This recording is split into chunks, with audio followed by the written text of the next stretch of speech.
Okay, number 5, the small details, using foreground interest to boost landscapes. Whilst landscapes can be about the grand picture, paying attention to small things close to your camera can make a massive difference. Adding foreground interest gives your photo depth. It draws the viewer's eye into the scene and it can add a sense of scale. Look for elements like a solitary leaf, an interesting rock formation, a patch of vibrant wildflowers, a gnarled tree branch, a cuddly toy on the floor, a weathered fence post, or even a puddle reflecting the sky.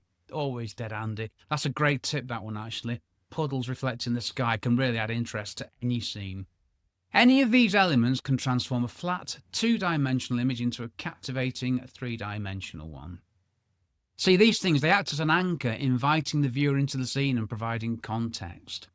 When composing, ensure this foreground element is also in sharp focus along with the middle ground and the background, by using that narrow aperture we talked about earlier and getting your focus point right. So you got the bit in front of the focus point sharp as well.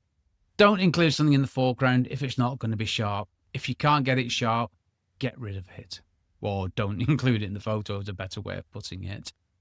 It's about creating a visual journey for the viewer.